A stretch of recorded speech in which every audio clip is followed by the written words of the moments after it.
মামা বিল কত হইছে? 60 টাকা মামা। এই গেলাম মামা 3 টাকা তো ভাঙতি নাকি পরে লেন। চল বন্ধু জায়গা। সব বেটা দাঁড়া। और अभी तो रुको। এই গেলাম 2 টাকা 5 টাকা দেন। তাই क्लाइमैक्स अभी बाकी। বন্ধু কালকে কোক আর লাকি আনা লাগে জানি কয় টাকা দিছিলি? 30 টাকা দিছিলাম বন্ধু। এই গেল 5 টাকা। আরে তোর থেকে আমি 5 টাকা চাইছি। বন্ধু হিসাব ক্লিয়ার রা ভালো রে, আমি কারোর কাছে ঋণ হয়ে থাকতেছি না, এলো তোর 5 টাকা। ওই বেটা কালকে যে পুরান টাকা খাইতে গেলাম, কয় টাকা বিল হইছিল রে? 1575 টাকা। একজনের ভাগে বসছে কত? 525 টাকা করে বস। তুই কত দিছ? আমি তো পুরোটা দিছি মামা। সাইকেল তুই কয় টাকা দিছিলি রে? বন্ধু 500 টাকা দিছিলাম। আর 25 টাকা কি তোর বাপে দিব? 25 টাকা তো আমি দিয়ে দিছি, 25 টাকা দে। তোর 25 টাকা ভাঙতি নাই। আমার কাছে 5 টাকা ভাঙতি আছে, 30 টাকা দে। বন্ধু আর কি দেখাবি? 25 টাকা না লাগে। হ্যালো থাক বন্ধু আমি জায়গা। যা।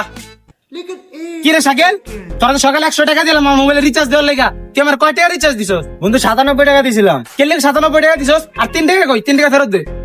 বন্ধু 3 টাকা তো লয়ে নাই, 3 টাকা দোকানে রেখেছি। 3 টাকা দোকানে রেখেছিস মানে? এটা কোন ধরনের কথা কর? তুই বুঝতেছস আমার মতো 100 জন মানুষ যদি প্রতিদিন 3 টাকা বেটার দোকানে রে, বেটার কয় টাকা লাভ হয়? যা 3 টাকা লয়, 3 টাকা ফেরত দে আমার, যা। বন্ধু 3 টাকা তো আনি নাই, আমার কাছে 5 টাকা আছে। আর শেষ আমি বাদ দিলি না। ল 5 টাকা দে তুই। দাঁড়া, 5 টাকা দিছস না, আমার কাছে 2 টাকা আছে, এলো 2 টাকা।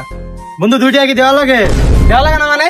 সবসময় হিসাব ক্লিয়ার রাখবি, আমি সবসময় হিসাব ক্লিয়ার রাখতে পছন্দ করি। এগুলো চেষ্টা আমি করবি না মামা, ল।